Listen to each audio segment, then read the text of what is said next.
Hi, welcome back or welcome to my channel. It is Sunshine Lorena.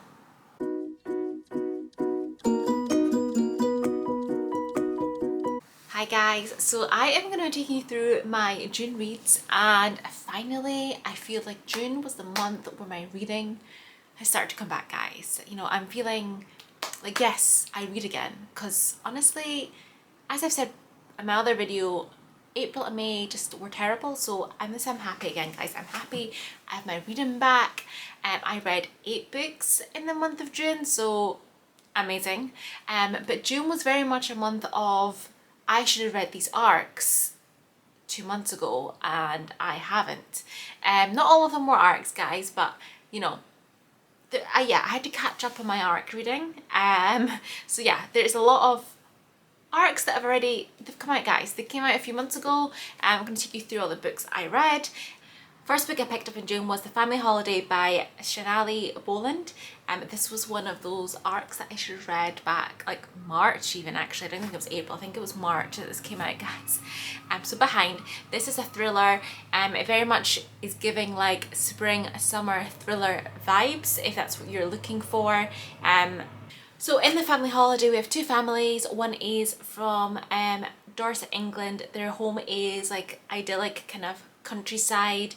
There's another family who are in Italy. They live on the Amalfi Coast and have a really nice fancy house, pool and everything. They end up doing a house swap for the holidays, so they both get to have like their holidays in each other's homes and exploring the surrounding areas. The family in Italy, she is actually English, her husband is Italian, they have kids. So she kind of wants to take the kids back to England so they can do a bit of exploring around, like, you know, part of their heritage. The other family, like, they have kids, but like she just really needs a break, so decide to have like a getaway and have this holiday in Italy. But the thing is, the house swap, it sounds perfect, guys. It sounds really good, like it's supposed to be like a really nice, like perfect holiday. But things slowly start turning into a nightmare for the family that are in Italy. Things keep happening, strange things, and yeah. First of all, I have to say, do not read the official blurb, guys. Do not do it, because there is a spoiler in that blurb. It's something that happens about 75%, 80% way through the book. Yeah, which you'd expect that thing to happen earlier if it's in the blurb, but no, that's quite a big spoiler, so don't read that. They really shouldn't have done that. But it was, you know, a quick read. There were short chapters in it. In the final kind of epilogue, it had like a twist that actually surprised me, and it was one of the only twists that surprised me since the major one was already ruined. And yeah, there are some good like secondary characters as well in this one. But in general, I didn't feel a great connection with any of the main characters in this. Like, I didn't really feel like a rooting for anyone. You know how like you're always like on somebody's side. I just was a bit meh about the characters. Definitely wasn't enough twists, and like I said, the major one was spoiled in the blurb anyway. And I did find that it took a really long build up to get to the kind of main point of the book, but I gave it a 3 stars. But like I said, you know, it's set in Italy, it is set like in spring, so if you want like the lighter thriller mood, this might be something for you. But do not read the blurb, and maybe you would enjoy it more, actually, because then you wouldn't know something that's going to happen. The next one again was an arc, guys. All of these are arcs from NetGalley, by the way. It was an arc, I believe it came out like April, this book, and that is We'll Always Have Venice, and it's by Leonie Mack.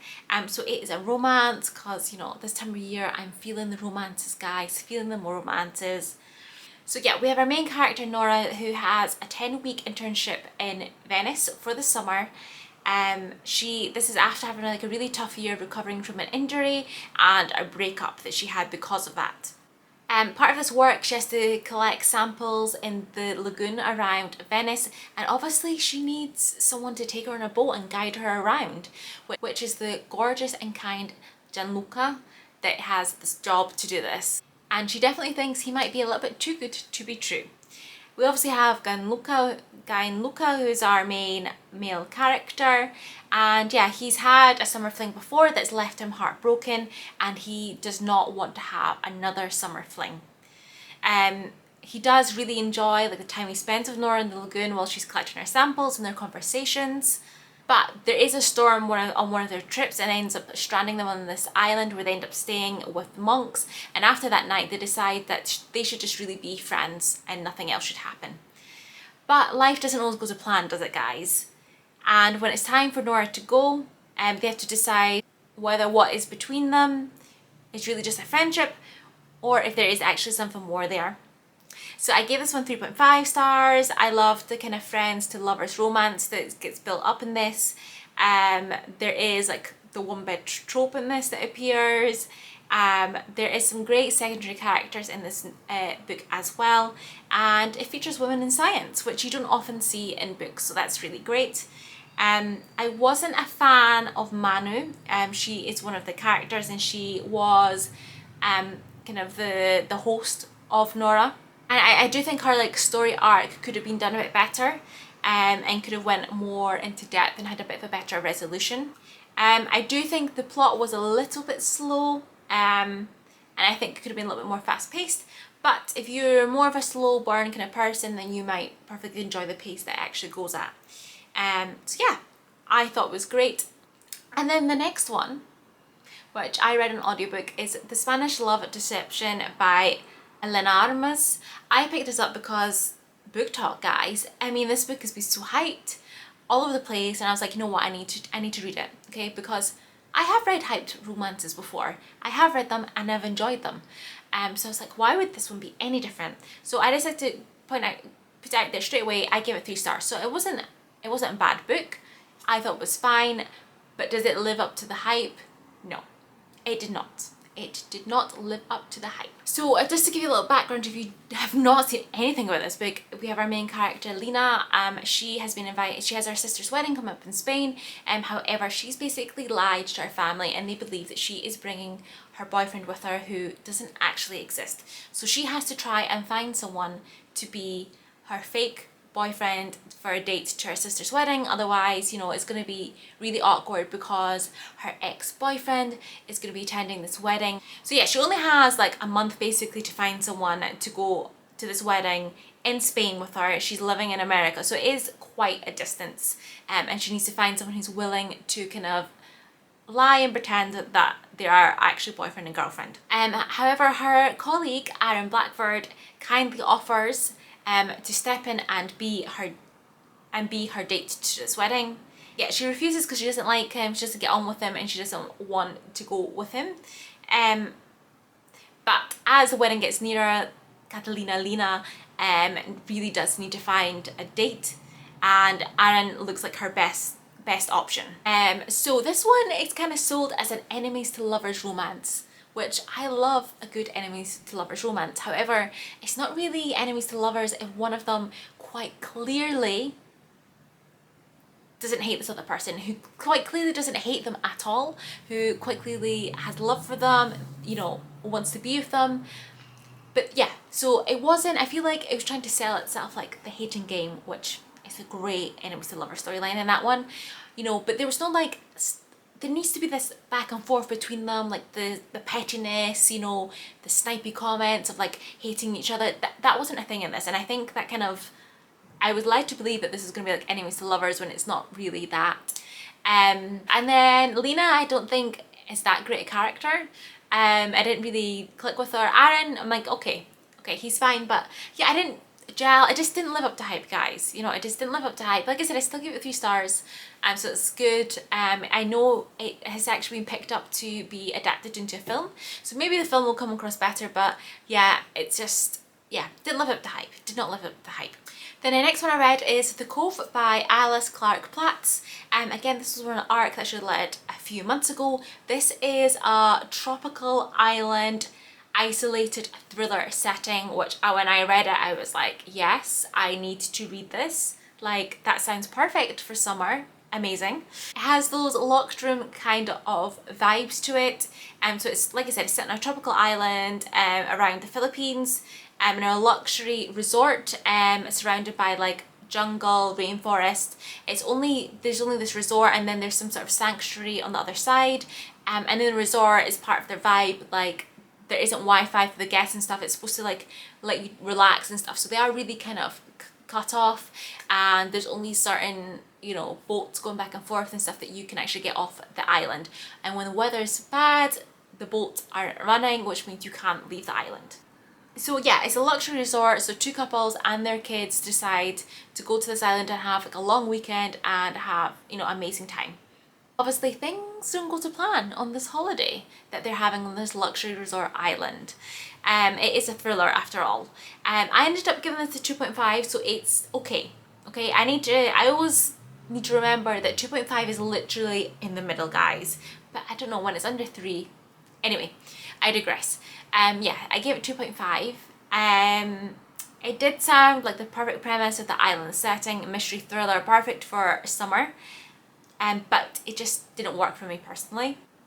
I didn't really connect to any of the characters, and yeah, I didn't feel like rooting for anyone. And I feel when there's a thriller, like you need to connect to one of the characters. There's always a character that you're supposed to feel a little bit more connected to, and I think there was one character you probably should have, but I just didn't. There was something missing for me. I just didn't click with any of them and didn't really, yeah, really want to root for anyone.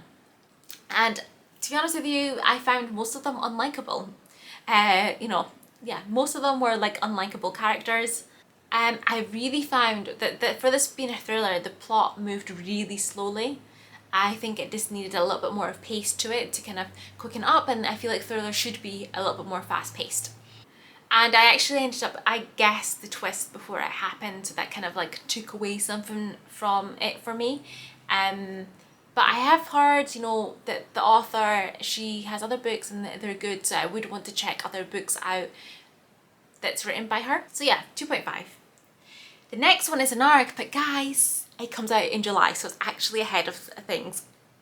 And that is Until I Met You by Amber Rose Gill. And if you watch Love Island, you will know that she was for season in 2019. She won. I loved her season. I think she's a great character. When I saw that she had a book coming out, I was just like, this is either going to be amazing or it's going to be a complete disaster, because like, I don't know, just like reality star, like influencer writing a book, it can go either way. You know, it can go either way. But I requested the art, which I got, so thank you. And I read it, and it was a 4-star, so it's really good, guys. She co-wrote it with Nadine Gonzalez, who helped her co-write it as well. And guys, oh, it's so good. It was good, 4 stars. So it's like a tropical holiday romance, so perfect for summer, guys, absolutely perfect for summer. So in this one, Sam and Rowan are attending their friend's destination wedding in Trinidad and Tobago. Sam was supposed to be there with her boyfriend, but was dumped the week before. She's worried about attending alone as everyone is coupled up, and is in the process of also starting a travel blog. Roman has left his high-flying career on Wall Street to try and work out what he wants to do with his life, but is there another reason he left? So yeah, we have like our 2 main love interests. Like I said, I'm super intrigued to read it because, you know, it was written by a Love Island star. I loved the chemistry between Sam and Ronan instantly. Great chemistry. I enjoyed the fact that we didn't have to actually wait too long for them to get for their romance to really start beginning, and probably because it is like holiday romance, you know, there isn't much time, but you know, because usually I have to wait quite a while before it, so the process started to happen earlier than I'd say in most romance novels, which I really did enjoy. I love the whole host of characters, so like they have all their friends and they're all great, okay? I love the fact that we see bits and pieces into their relationships and issues that they're having and how those get resolved as well, so I love that we see them as well around. And yeah, they're just a really great friendship group, and they're really supportive of Sam and Ronan, and yeah, how they are with them, and their support for them, which is great. There are some twists and turns throughout this during the wedding week to keep you on your toes and guessing what's going to happen. Yeah, it's great, it is fun, I really did enjoy it, and great book. It's coming out on the 7th of July, I believe, so yeah, recommend, get it. It's a great summer romance that I think, yeah, check it out. I then read Talking as Fast as I Can, From Gilmore Girls to Gilmore Girls and Everything in Between by Lauren Graham. I actually listened to this on audiobook with her as the narrator, and I loved it. So I am a huge Gilmore Girls fan, if you do not know, so I've had this on, like, my eye on this for a while, just to see yeah, her memoir and, you know, what she wrote. I think it's great. It's not too long. She does the audiobook, so like you get her vibes.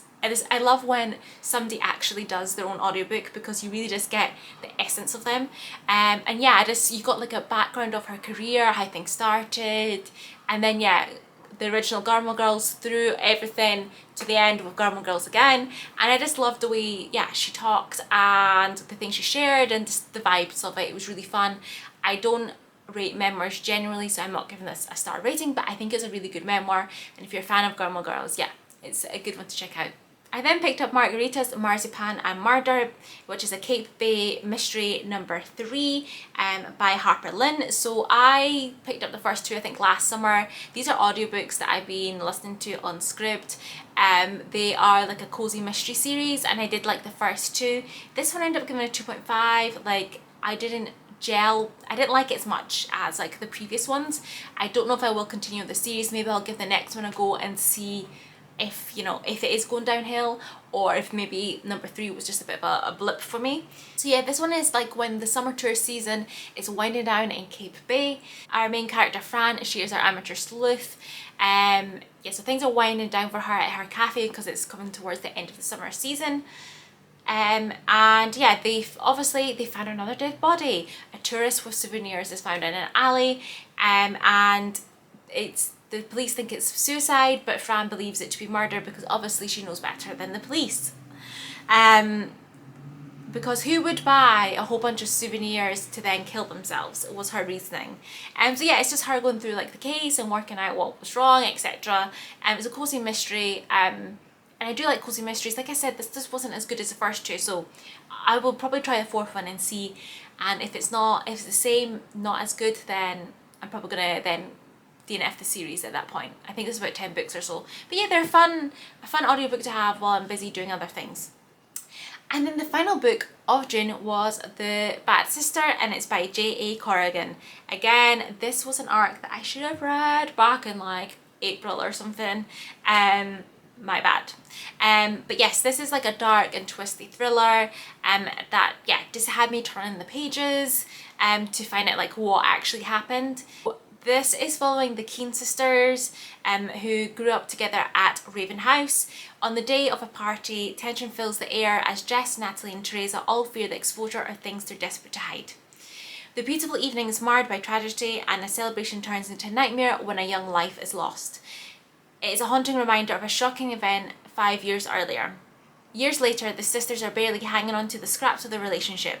As another family celebration looms, long-held secrets come rushing to the surface, but someone is determined that the past will stay dead and buried and will stop at nothing to prevent their mistakes being uncovered. So for this one, for me, it was a 3-star. It took me a little bit longer to get into this thriller, but once I did, I was there and I wanted to find out what was going on, what happened in the past, you know, how is this all linking up together. And yeah, part of the reason why it took me a little while longer, I think, was because there's a lot of back and forward in the timeline. There is the event that happened like the 5 years before. There's the other event that happened the 5 years after that event, and then you're now in the present as well. So like, yeah, the timeline, you know, took me a little while to kind of get into it. Yes, and once I was into it, I really wanted to know what was going on. There are lots of twists that you don't see coming in this one. So there's lots of twists and stuff that come up as things are starting to unravel in the story. And yeah, I was surprised at some of these, and yeah, I just thought it was a good solid thriller. So it was a good note to end June on. And that's all the books I read in June. I'm hoping that July is as a successful reading month.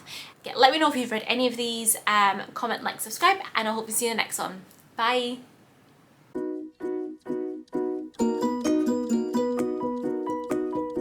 It's one thing I didn't like because it was led to believe that.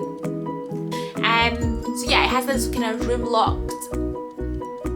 There are some twists and I then picked up Marzipan. No.